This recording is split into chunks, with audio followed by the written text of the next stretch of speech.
I never planned on getting into a feud with a homeowners association, let alone becoming the target of their most unhinged member, but that's exactly where life led me when I bought the house next door to an HOA community.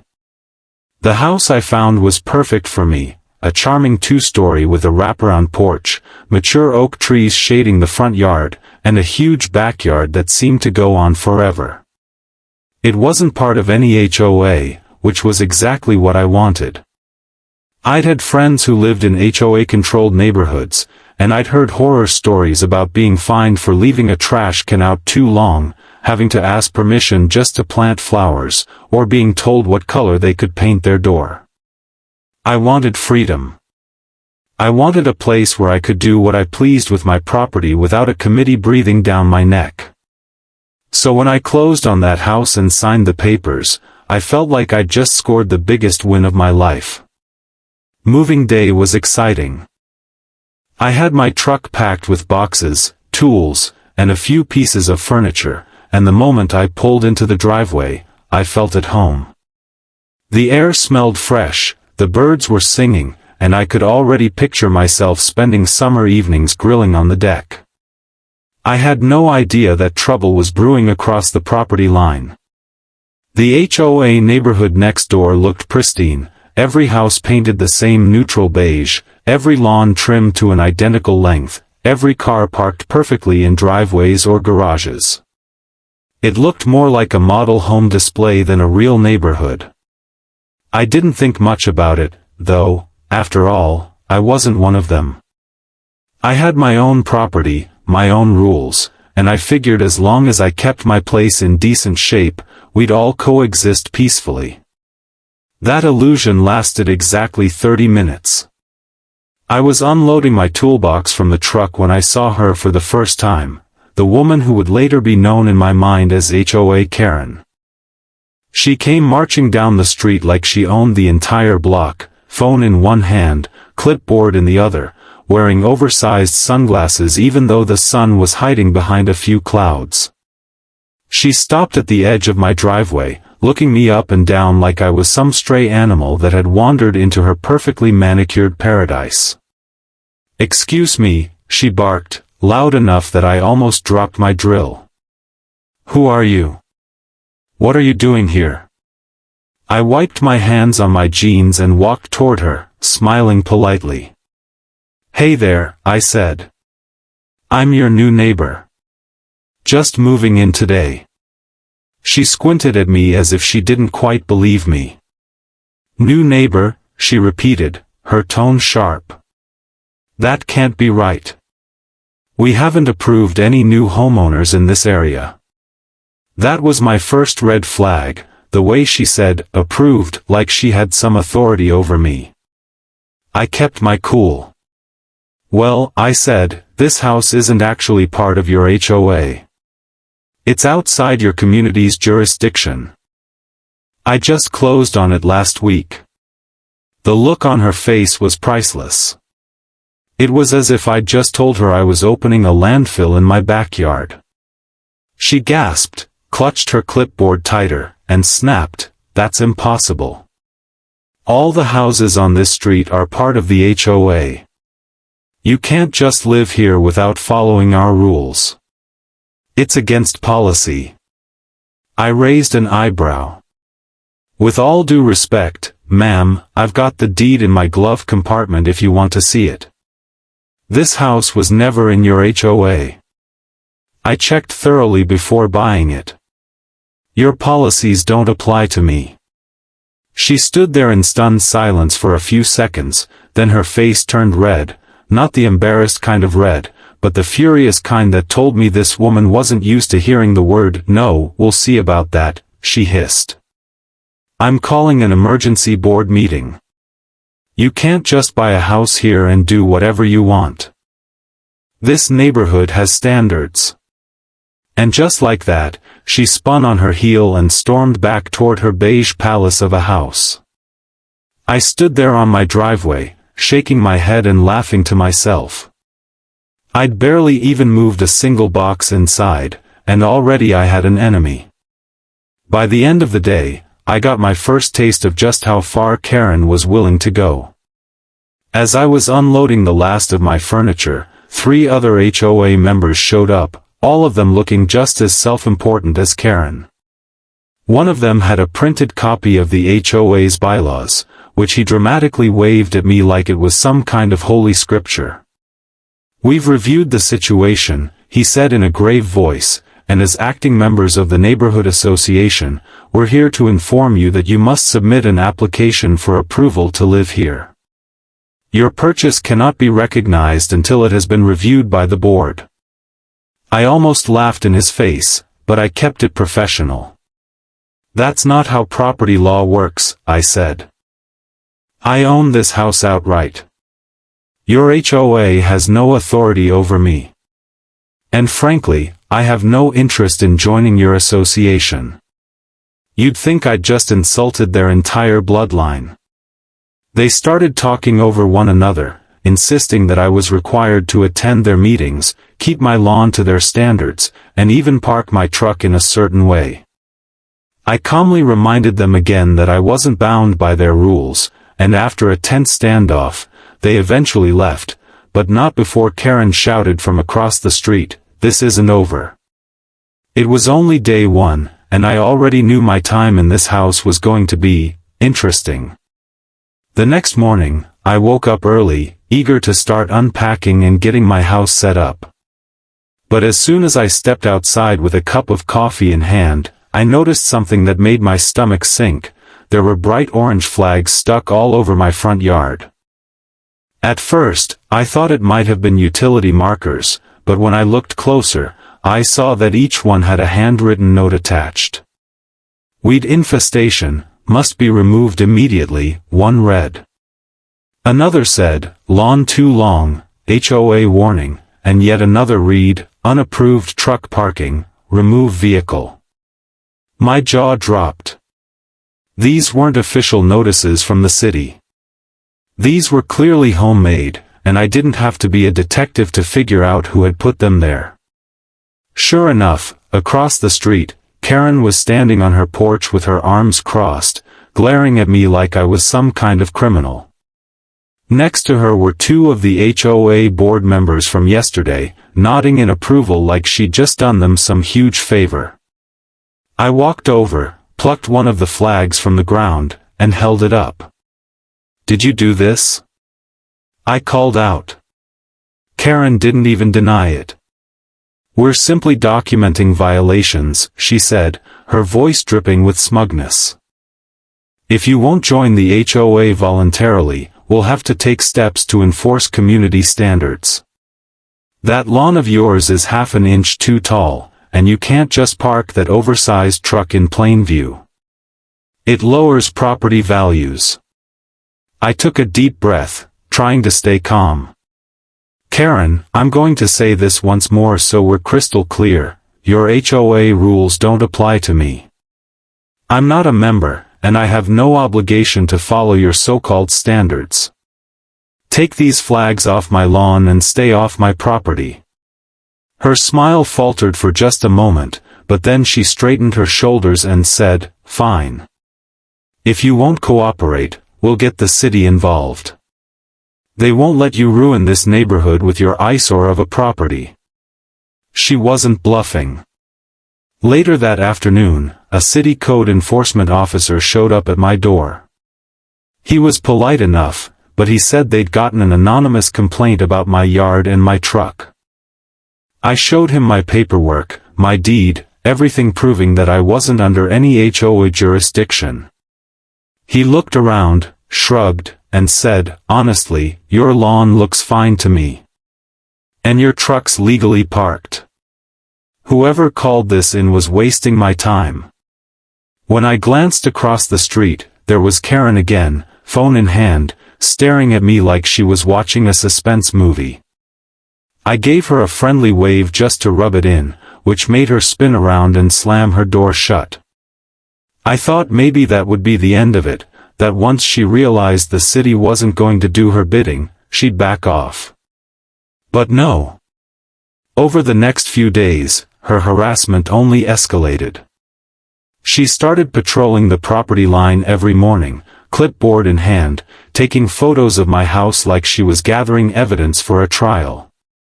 One day, I caught her actually stepping into my yard to measure my grass with a ruler. "Get off my property!" I shouted from my porch. She jumped like she'd been caught stealing, then yelled back, "I have the right to ensure compliance. You can't just do whatever you want." "Yes, I can," I shot back. "This isn't your kingdom, Karen. Go measure your own lawn." She stormed off, muttering something about bringing this up at the next HOA meeting. But Karen wasn't content just to annoy me personally. She started spreading rumors about me to the rest of the neighborhood. I'd overhear her talking loudly in her driveway when people walked by. "Did you hear?" she'd say. "That man isn't even allowed to live here. He didn't go through proper approval channels. And have you seen his truck? It's a safety hazard. His lawn is attracting pests." Pretty soon, I noticed other neighbors giving me dirty looks as I went about my day. Some even crossed the street to avoid walking in front of my house. It was like Karen had decided to launch a full-blown smear campaign against me. The tipping point came one evening when I got home from work and found a printed "Notice of Violation" taped to my front door. The letterhead looked official, but when I read it, I realized it was just another one of Karen's tricks. It claimed I owed the HOA $500 in fines for failure to maintain property in accordance with community guidelines. I marched straight across the street, letter in hand, and knocked on Karen's door. When she opened it, I held the paper up. "This is fraud," I said flatly. "You can't find me. If you ever tape one of these to my house again, I'll report you for harassment." She gave me a tight smile. "You can try. But sooner or later, you'll realize it's easier to just follow the rules like everyone else. You can't fight the HOA forever." That's when I decided I wasn't just going to ignore Karen anymore. If she wanted a war, she was going to get one, and I wasn't about to lose. I started doing my own research, digging into property records, HOA bylaws, and state law. I discovered something interesting. Not only was my house exempt from the HOA, but the property line gave me several rights that Karen clearly didn't understand, including the right to build fences, plant whatever I wanted, and even run certain types of businesses from home without seeking approval. That gave me an idea. Instead of just sitting back and letting her dictate how I lived, I was going to make my property the exact opposite of what she wanted. If she hated seeing my truck, I'd park it right in plain view every day. If she thought my lawn was too long, I'd plant wildflowers along the front yard and put up a "pollinator garden" sign so she couldn't claim it was unkempt. And maybe, just maybe, I'd build something in the backyard that would really make her blood boil, all perfectly legal. Karen thought she had power over me, but soon she was going to find out just how wrong she was. The next morning, I got up early and went to the hardware store.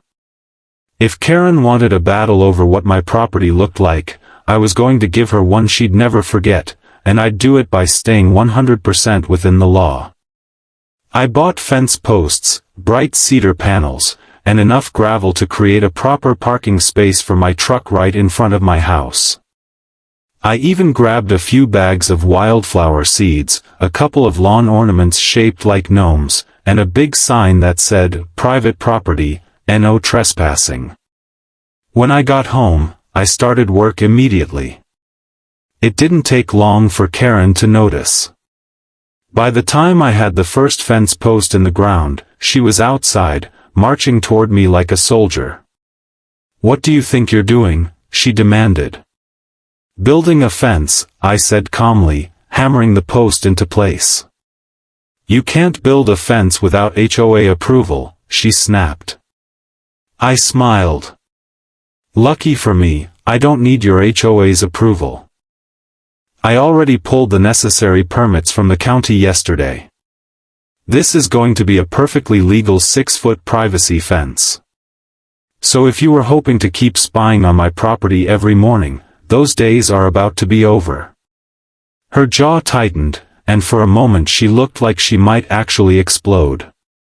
"This is outrageous," she hissed. "You're ruining the aesthetic of the neighborhood." "Funny," I said, "I thought the whole point of a privacy fence was to make my yard mine, not part of the neighborhood." That was the first time I saw genuine fear in Karen's eyes, fear that she was losing control. She stormed back to her house, but I kept working. By the end of the week, my fence was up, my truck had a nice gravel parking pad in full view of the road, and my front yard had been seeded with wildflowers that would soon bloom into a colorful display that no HOA could call a weed problem without looking ridiculous. But I wasn't done yet. I installed security cameras on all 4 corners of my house and posted small, polite signs that said, "Smile. You're on camera." That way, if Karen or any of her little HOA enforcers stepped foot on my property again, I'd have proof. Sure enough, the very next day, my cameras caught her creeping up to my fence line with a measuring tape. I printed out a still frame from the video and left a copy in her mailbox with a sticky note that said, "Next time, this goes to the police." That must have rattled her, because for a few days, things were quiet. No more fake violation notices, no more flags in my yard, no more early morning surveillance patrols. I thought maybe she'd finally gotten the message. Then came the HOA meeting. Even though I wasn't a member, I decided to attend, not to participate, but to listen. If Karen was talking about me behind closed doors, I wanted to know exactly what she was saying. So I showed up, signed the guest sheet, and took a seat in the back of the community clubhouse.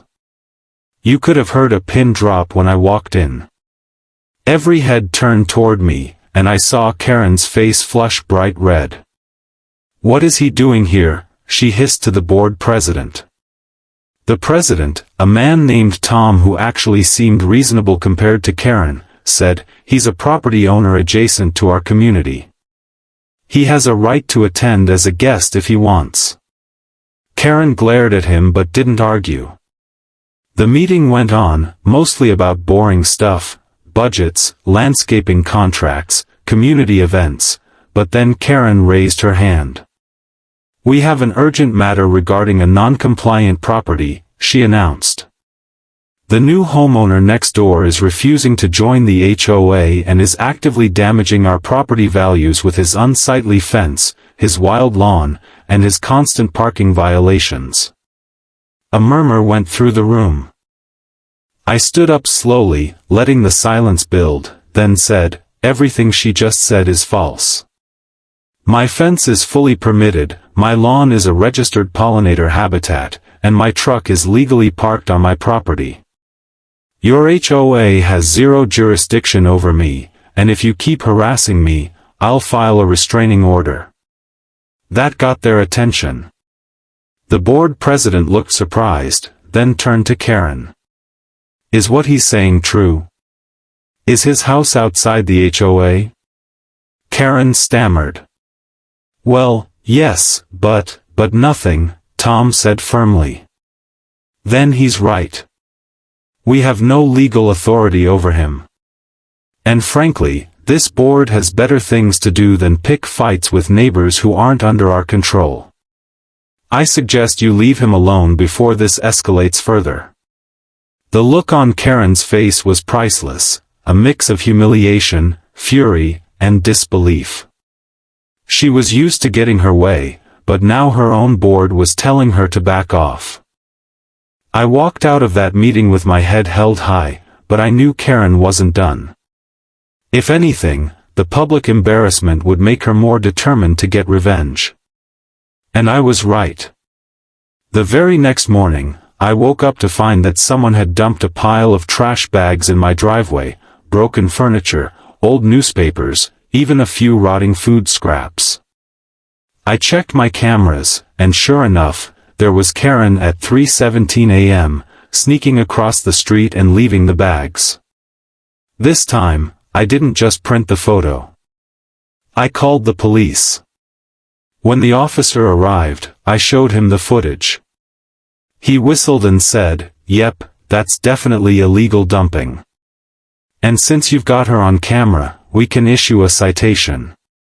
I watched from my porch as the officer crossed the street and knocked on Karen's door. She looked shocked when she saw him, then furious when he handed her the ticket. She pointed toward my house, shouting something I couldn't hear, but the officer just shrugged and walked away. That was the day I realized I was finally turning the tables. Karen wasn't just angry anymore, she was losing control of the narrative, and every stunt she pulled was just giving me more evidence to use against her. And I had a plan to finish this once and for all. After the police issued Karen her citation, I knew I had the upper hand. For the first time since moving in, the constant knot of stress in my stomach started to loosen. But I wasn't about to let my guard down. If Karen had proven anything, it was that she wasn't going to quit until she either drove me out of the neighborhood or got humiliated badly enough that she couldn't show her face in public again.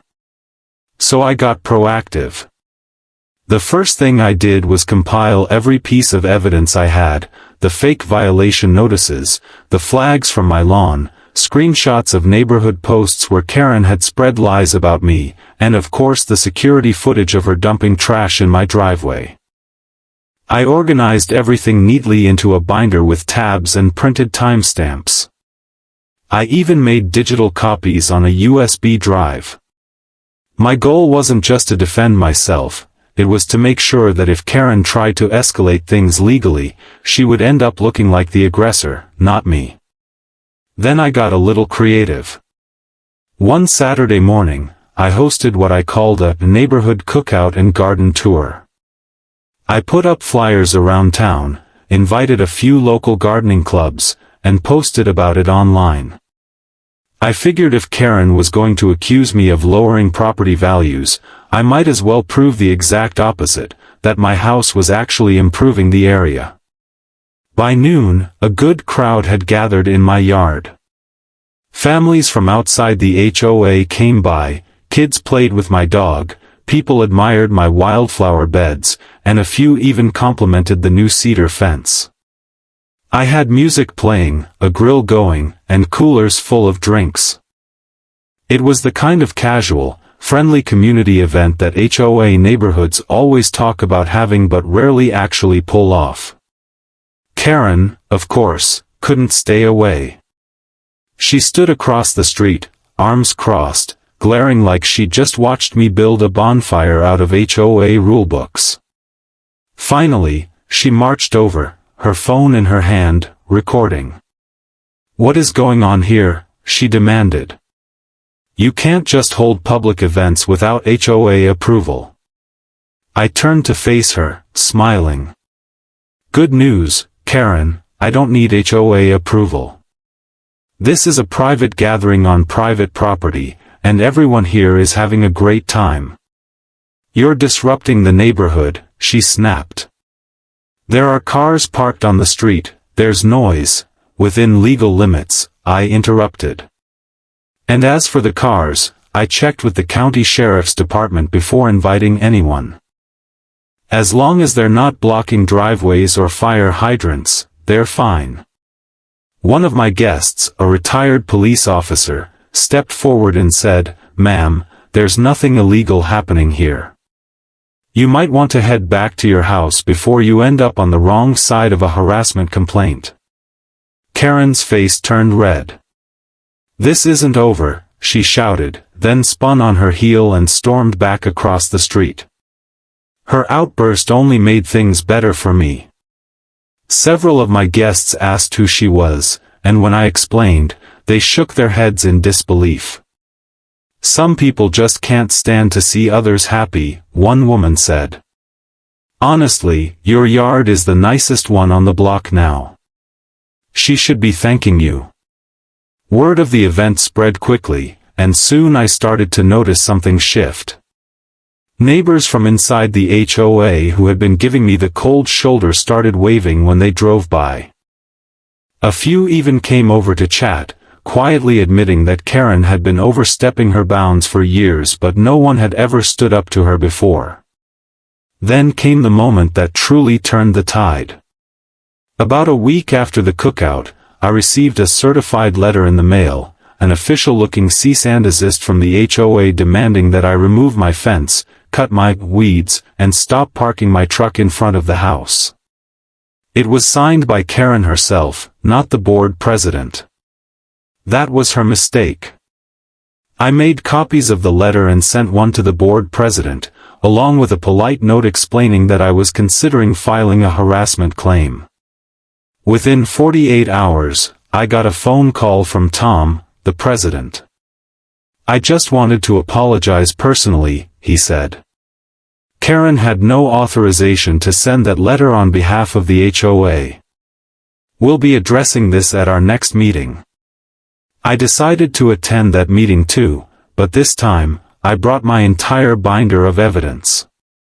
When the agenda reached new business, Tom cleared his throat and said, "We need to discuss the recent behavior of one of our board members." Karen, sitting 2 seats down from him, immediately went on the defensive. "If this is about that man again, we need to be united. He's making a mockery of our community." I stood up and calmly placed my binder on the table. "Actually, I think it's about harassment," I said. "I've kept records of every incident since I moved in, including video evidence of Karen trespassing and illegally dumping trash on my property.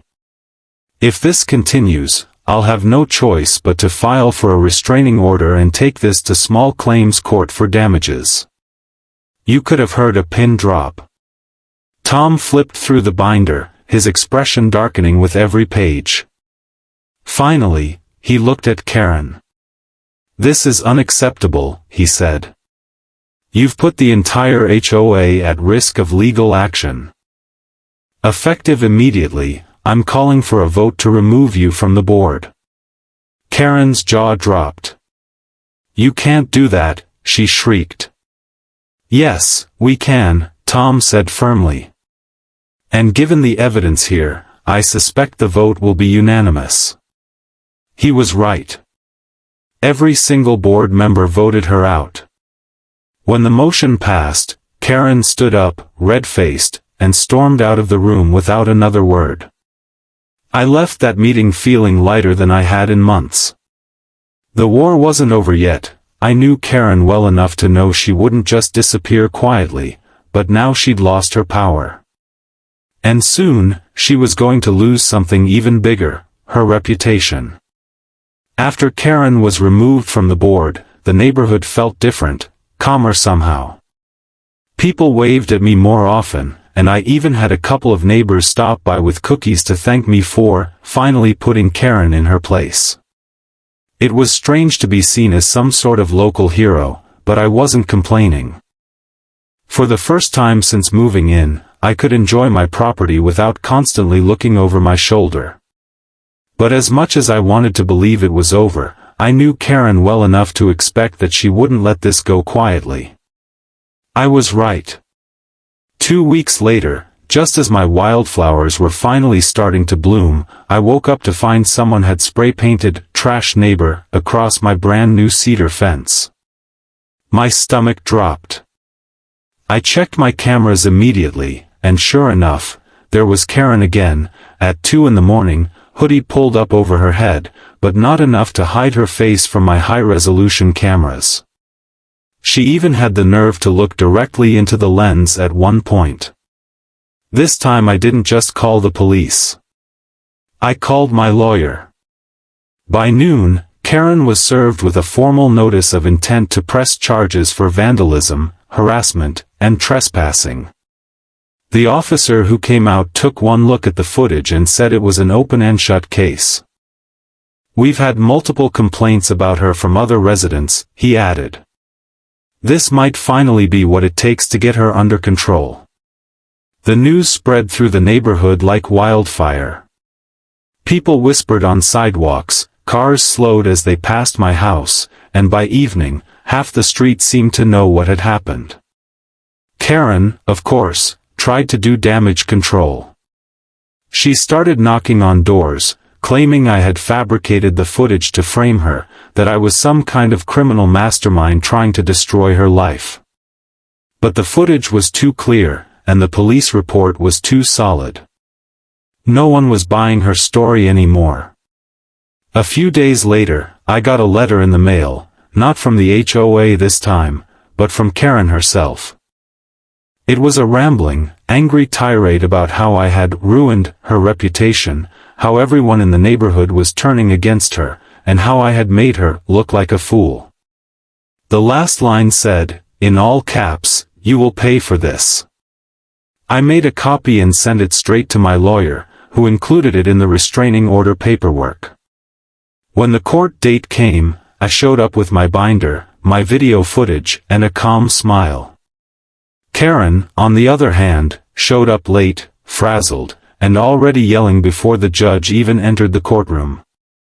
She tried to interrupt me several times while I was presenting my evidence, which only made her look worse. When I played the video of her spray painting my fence, the judge raised an eyebrow and said, "Ms. Karen, this is clear evidence of vandalism. Do you have anything to say for yourself?" She started ranting about property values, about how I was a menace, about how the entire neighborhood was suffering because of me. The judge held up a hand to silence her. "Ma'am, you have no legal standing here. This man owns his property free and clear, and your behavior has been harassment, plain and simple. I'm granting the restraining order effective immediately. You are to have no contact with him, direct or indirect, and you are responsible for paying for the damage to his fence." The gavel came down, and just like that, it was over. Karen stormed out of the courtroom, muttering under her breath, but she had no more power over me. For the first time, I walked back to my truck feeling like I had truly won. After that, things in the neighborhood improved dramatically. Without Karen patrolling the streets and terrorizing people over tiny infractions, everyone seemed more relaxed. I started seeing more kids playing outside, more neighbors chatting on their porches. Even the HOA itself seemed to mellow out. They sent me a letter thanking me for bringing the situation to light and assuring me they had implemented new policies to prevent board members from abusing their authority. As for Karen, I rarely saw her after that. She mostly stayed inside, curtains drawn, and when I did catch a glimpse of her, she'd scurry back into her house rather than risk making eye contact with me. Eventually, I heard through the grapevine that she had put her house on the market. No one was surprised when it sold a few months later, and the day the moving truck came, several neighbors actually came over to my place to celebrate. Standing on my porch that evening, watching the sunset paint the sky orange and pink over my now peaceful street, I felt a deep sense of satisfaction. I hadn't just stood my ground, I had proven that you don't have to bow to bullies, even ones who think they run the neighborhood. My fence was repaired, my flowers were thriving, and my driveway was clear except for my trusty truck parked proudly in its spot. Karen was gone. The war was over. And for the first time since I moved in, I could finally just live in my home, exactly the way I wanted.